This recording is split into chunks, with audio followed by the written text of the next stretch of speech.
Welcome back. आज का topic है हमारा स्ट्रेस।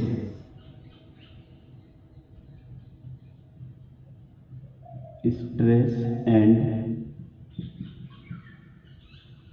स्ट्रेन दोनों देखिए। बहुत टेंशन है यार ज़िंदगी में, बहुत स्ट्रेस है। ऑफिस वाले ने बहुत स्ट्रेस दे दिया, पॉलिटिकल तनाव, ऑफिस का टेंशन, स्कूल का टेंशन, एग्जाम का स्ट्रेस, सुने होंगे आपने। तो स्ट्रेस को हम तनाव बोलते हैं हिंदी में। पहले स्ट्रेस देखेंगे और या फिर इसको तनाव तो है ही, तो यहाँ पे हम बोलेंगे इसको प्रतिबल। स्ट्रेस को प्रतिबल और स्ट्रेन को विकृत। तो हमें क्या पढ़ना है? प्रतिबल और विकृत, स्ट्रेस। अब स्ट्रेस होता क्या है? सबसे पहले हम प्रेशर के बारे में देखेंगे। अगर जो हमें स्ट्रेस पढ़ना है तो प्रेशर के बारे में मैं ज़्यादा नहीं बताऊंगा, वीडियो उसका ऑलरेडी अपलोड कर चुका हूँ। अगर जो आपने वो वीडियो नहीं देखा है तो you must be watch, go description, click on link and watch this video, तभी आप इसके बारे में देख पाएंगे। आप प्रेशर समझे अच्छे से कि प्रेशर क्या होता है, व्हाट इज प्रेशर। थोड़ा सा यहाँ बता देता हूँ। जो प्रेशर की हमारी डेफिनेशन है, P बराबर फोर्स अपॉन एरिया, और इसकी यूनिट होती है न्यूटन प्रति मीटर स्क्वायर। अब यहाँ पे मैं देखता हूँ, एक चीज बताऊँ, जो प्रेशर होता है ये होता है एक्सटर्नल, ये एक्सटर्नल होता है, बाहर से दिया जाता है दबाव, वो होता है प्रेशर। लेकिन हम क्या पढ़ रहे हैं? स्ट्रेस। स्ट्रेस देखना तो यहाँ पे स्ट्रेस को डिनोट करते हैं हम सिग्मा से। तो मैं सिग्मा लिखूंगा, स्ट्रेस बार बार नहीं लिखूंगा। तो सिग्मा यहाँ पे स्ट्रेस बराबर, इसमें भी होता है फोर्स अपॉन एरिया। लेकिन यहाँ पे एरिया क्या? क्रॉस सेक्शनल एरिया होगा, पर यूनिट एरिया होता है, एकांक क्षेत्र। तो यहाँ पे मैं लिख दूंगा क्रॉस सेक्शनल या क्रॉस सेक्शन एरिया। तो इसकी भी वही यूनिट हो जाएगी न्यूटन प्रति मीटर स्क्वायर। न्यूटन प्रति मीटर स्क्वायर स्ट्रेस की यूनिट हो जाती है। तो इसका मैं लिख सकता हूँ कि सिग्मा बराबर F अपॉन ए, ये हो जाता है हमारा स्ट्रेस। अब इसके बारे में थोड़ा सा मैं डायग्राम बनाता हूँ।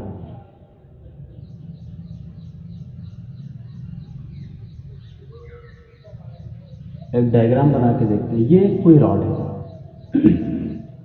अब ये रॉड है, इसमें एक सेंटर लाइन है, एक्सिस है। इस रॉड को, इस साइड को जो हम बाहर की ओर खींचने की कोशिश करते हैं, इस साइड से और इस साइड, दोनों सिरों से, इसके दोनों एक्सिस से बाहर की ओर खींचने की कोशिश करेंगे। तो न्यूटन की गति के नियम के अनुसार ये क्या करेगा? ये अपने ओरिजिनल शेप में रहने की कोशिश करेगा। इंटरनल ये अंदर की ओर बल लगाएगा, ऐसे। इस साइड से ऐसे खींच रहे हैं हम, बाहर की ओर खींच रहे हैं, लेकिन ये अंदर ही अंदर, ये जो रॉड है ये अंदर की ओर बल लगाने की, अपने आप में खींचने की कोशिश करेगा, वैसे ही रहने की कोशिश करेगा, और ये बाहर की ओर। तो यहाँ पे जो एरिया में अंतर आता है, लगाया गया एक्सटर्नल फोर्स, उसी को हम क्या बोलते हैं? स्ट्रेस बोलते हैं। अब स्ट्रेस कई प्रकार का होता है, कई प्रकार का, मेनली 3 टाइप्स। एक होता है टेंसाइल स्ट्रेस, एक होता है टेंसाइल स्ट्रेस, दूसरा होता है कॉम्प्रेसिव स्ट्रेस, कॉम्प्रेसिव स्ट्रेस, तीसरा होता है टेंसाइल हो गया, कॉम्प्रेसिव हो गया, और तीसरा होता है shear stress. Shear stress. Tensile, इसको हिंदी में बोलते हैं तनाव प्रतिबल, और इसको बोलते हैं संपीड़न प्रतिबल। संपीड़न प्रतिबल ये 3 प्रकार का होता है, tensile, compressive and shear stress. तो टेंसाइल को बोलते हैं तनाव प्रतिबल। हम इसको समझते हैं कि टेंसाइल स्ट्रेस क्या होता है। ये सब एक दूसरे से रिलेटेड है, और इसको हम डिनोट जो करते हैं टेंसाइल को, यहाँ पे लिख देता हूँ, टेंसाइल स्ट्रेस को डिनोट करते हैं सिग्मा टी से, और इसको डिनोट करते हैं सिग्मा सी से, और शियर स्ट्रेस को टाउ से भी डिनोट करते हैं और सिग्मा शियर से भी डिनोट किया जाता है इसको। अब टेंसाइल स्ट्रेस तनाव जो होता है, इसको भी क्रॉस सेक्शनल एरिया एक तनाव होता है, और उसमें जो लगाया गया फोर्स होता है उसी को हम टेंसाइल स्ट्रेस बोलते हैं। इसी डायग्राम में आते हैं तो यहाँ पे हम और स्ट्रेस को जो फॉर्मूला लिखा था sigma is equal to F upon A, लेकिन टेंसाइल स्ट्रेस का हो जाएगा sigma T is equal to force upon A, और इसकी यूनिट वही हो जाएगी कॉम्प्रेसिव स्ट्रेस का sigma C is equal to F upon A, और tau is equal to F upon ये हो जाएगा शियर स्ट्रेस का, किसका, शियर स्ट्रेस। इस प्रकार से, और यूनिट तो कुछ नहीं है, वो चेंज होती रहती हैं। एक डिराइव्ड यूनिट होती है, तो बहुत सारी यूनिट्स में आपको कंफ्यूजन नहीं होना है, बहुत सारी अलग अलग मिलेंगी। जैसे हमने प्रेशर की यूनिट देखी थी कि न्यूटन प्रति मीटर स्क्वायर, लेकिन डिराइव्ड यूनिट एक होती थी कि किलोग्राम फोर्स, ये एक यूनिट होती थी किसकी, फोर्स की होती है प्रेशर की। अब यहाँ पे इसको अगर जो हम लिखते हैं 9.1 न्यूटन, मतलब 9.81 न्यूटन बराबर 1 किलो फोर्स के होता है। यहाँ पे एक ये रिलेशनशिप पढ़ चुके हैं हम जब बल पढ़ा था फोर्स में, ये मैं आपको बता चुका हूँ कि kilogram force is equal to 9.81 newton के होता है। अब डिराइव्ड यूनिट में, अब जैसे ये वाली ऐसा यूनिट हो जाती है, ये कौन सी यूनिट है, SI सिस्टम ऑफ इंटरनेशनल, अंतर्राष्ट्रीय प्रणाली में। अब उसमें आपको MPS में देखना है या CGS में देखना है या FPS में देखना है, तो सभी की यूनिट बार बार चेंज होती रहेगी, किसी में किलोग्राम। अब यहाँ पे बहुत सारी यूनिट जैसे होती है किलोग्राम फोर्स प्रति मीटर स्क्वायर, ये भी हो जाती है। कभी कभी फोर्स ना लिख के किलोग्राम ही लिख देता है, मिलीमीटर स्क्वायर, किलोग्राम फोर्स जो प्रति सेंटीमीटर स्क्वायर। तो ये बहुत सारी यूनिट, डिराइव्ड यूनिट, ये ज़रूरत के हिसाब पर जहाँ जैसा होता है उसको हम यूज कर लेते हैं, तो ये हमारी यूनिट हो जाती है। तो आपको स्ट्रेस समझ में आ गया होगा। मेन क्या है स्ट्रेस, कि जो भी उसका फोर्स होता है और उसके जो क्रॉस सेक्शनल एरिया होता है, मतलब किसी भी एकांक क्षेत्रफल पर लगाया गया बल, उसके अनुपात को हम क्या बोलते हैं, प्रतिबल बोलते हैं।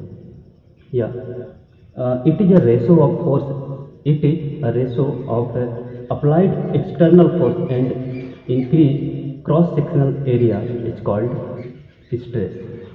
अप्लाइड जो बाहर से फोर्स इसमें लगाया जाता है और उसमें जो उसके क्रॉस सेक्शनल एरिया में जो भी चेंजेस आते हैं उसको हम, इसके अनुपात को स्ट्रेस बोलते हैं। अब यहाँ पे आपके मैं ये जो स्ट्रेस एंड स्ट्रेन बता रहा हूँ, अगर जो आप ITI स्टूडेंट तभी आप इस वीडियो को देखें, अदरवाइज अगर जो आप इंजीनियरिंग स्टूडेंट हैं और डिप्लोमा होल्डर स्टूडेंट हैं तो आप इस वीडियो को ना ही देखें, क्योंकि मैं इसके सिलेबस के अकॉर्डिंग जितना ITI सिलेबस में उतना ही बताने की कोशिश कर रहा हूँ, उतना ही बता रहा हूँ, डीपली इसमें नहीं बता रहा। इसलिए आप ओनली ITI स्टूडेंट ही इस वीडियो को देखें। अब यहाँ पे देखें थोड़ा सा विकृति, विकृति, जिसको हम बोलते हैं क्या, स्ट्रेन।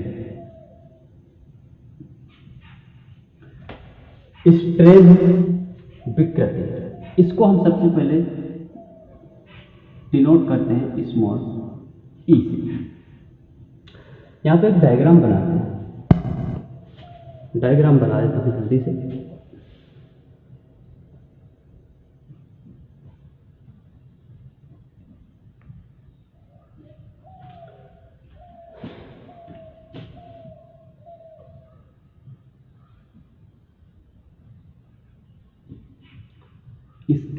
इसमें भी एक एक्सिस होगी।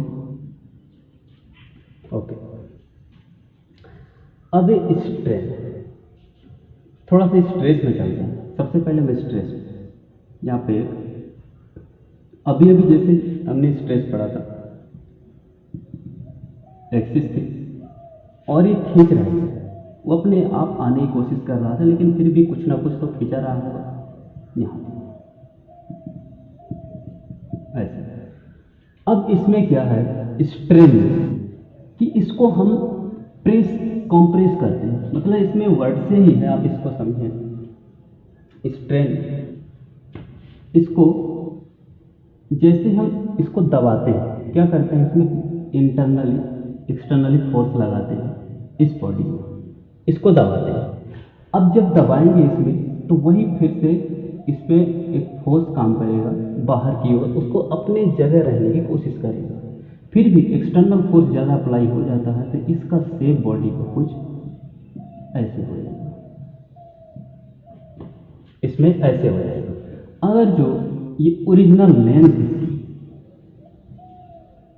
एल है, तो ये कितनी हो जाएगी ओरिजिनल लेंथ, अगर जी एल है, और ये वाली लेंथ L1 है, ये कितनी लेंथ है L1, कितना सिकुड़ गया उसको हम फाइंड आउट कर सकते हैं कि del L is equal to L minus L1, जितनी ओरिजिनल लेंथ थी और उसको जितनी कंप्रेस कर दिया, जितना दबा दिया L1, उनके जो बीच का डिफरेंस हो जाएगा L1 हो जाएगा। तो इसकी डेफिनेशन जो हो जाएगी, it is a ratio of cross sectional area and difference change length. या सॉरी, मैं इसको डेफिनेशन में थोड़ा सा और इजी करते हैं, ऐसे कर लेते हैं कि इसमें लिखते हैं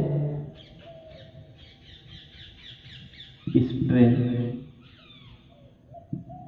इज इक्वल टू, या इसी, चलिए ठीक है, स्ट्रेन इज इक्वल टू, इसमें मैं लिख दूंगा चेंज लेंथ डिवाइड बाय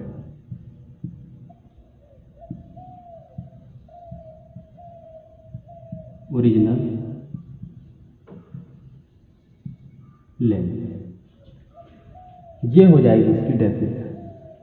यहाँ से परिभाषा भी हम बना सकते हैं कि विकृति क्या होती है, लंबाई में हुए परिवर्तन और ओरिजिनल लंबाई, वास्तविक लंबाई के अनुपात को विकृति कहा जाता है। बस आप इस सूत्र को याद रखें, यहाँ से आपको समझ में आ जाएगा कि वास्तविक विकृति जो होती है लंबाई में हुए परिवर्तन तथा वास्तविक लंबाई के अनुपात को विकृति बोलते हैं। Change in length, it is a ratio of change length and original length is called strain.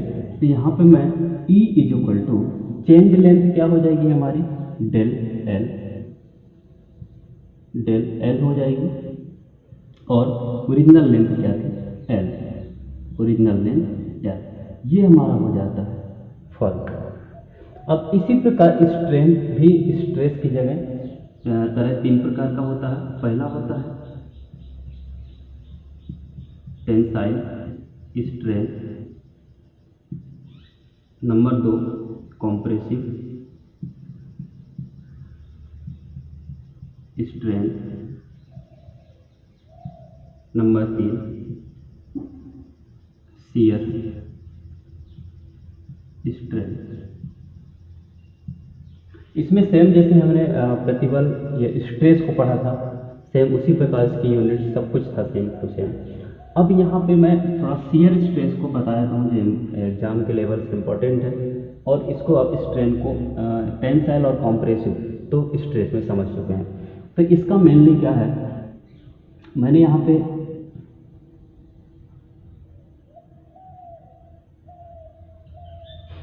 एक बॉडी रखी है,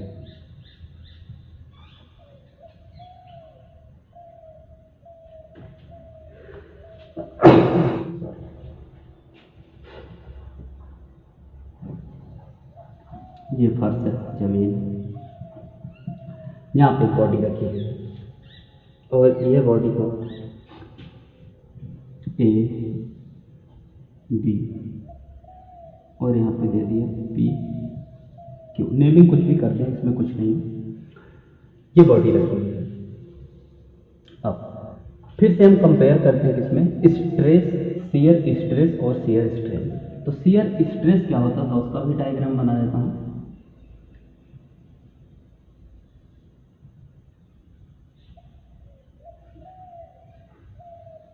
इसमें ऐसा होता था, यहाँ पे जॉइंट है, अब ये दो अलग अलग पार्ट हैं, दो अलग अलग रॉड हैं, तो इनके एक्सिस भी अलग अलग होंगे।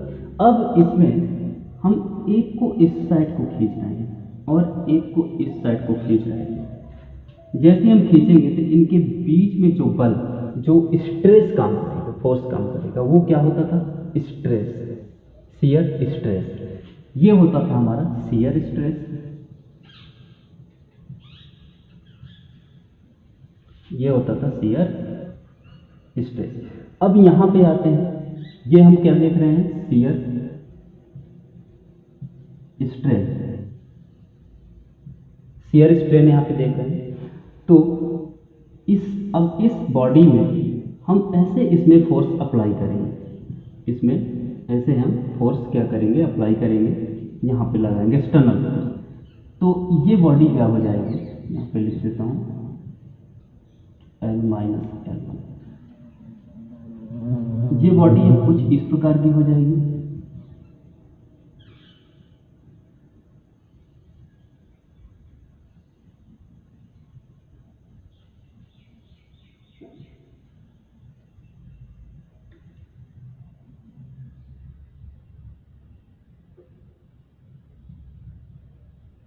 ये था हमारा ए बी और ये पी क्यू, ये इसमें इतना परिवर्तन आ गया, चेंजेस आ गए। तो इसको मैं ले लिया A1, ये ए डैश, और इसको ले लिया बी डैश। ये हमारी हुई चेंजेस। ऐसे ही हमने जैसे इसमें फोर्स अप्लाई किया तो ये थोड़ा सा उस तरफ को मूव हो गई। अब इसको हम डिनोट करते हैं फाई से, शियर स्ट्रेस को फाई से डिनोट करते हैं। अब यहाँ पे हमारा ये एंगल है, ये एंगल, तो इसमें इस केस में ये परपेंडिकुलर, ये बेस, मतलब ये आधार और ये लंब। तो यहाँ पे हम इसको लेना है,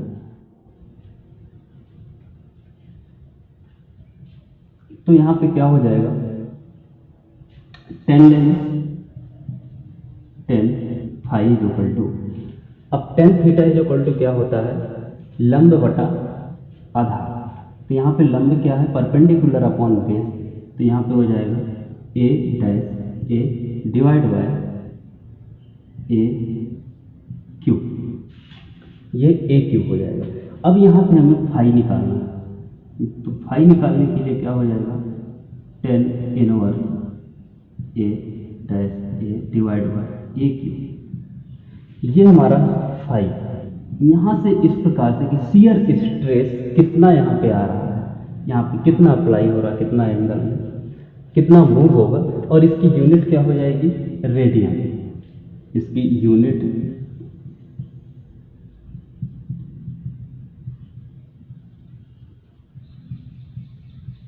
रेडियन हो जाएगी। तो इस प्रकार से हमारा स्ट्रेस और स्ट्रेन यहीं पे खत्म होता है। तो उम्मीद करता हूँ कि आपको ये वीडियो पसंद आया होगा। अगर पसंद आया तो वीडियो को लाइक कर दें, कमेंट भी कर दें उसमें, और शेयर कर दें अपनी सभी दोस्तों के पास, अगर जो आपको पसंद आया तो। अदरवाइज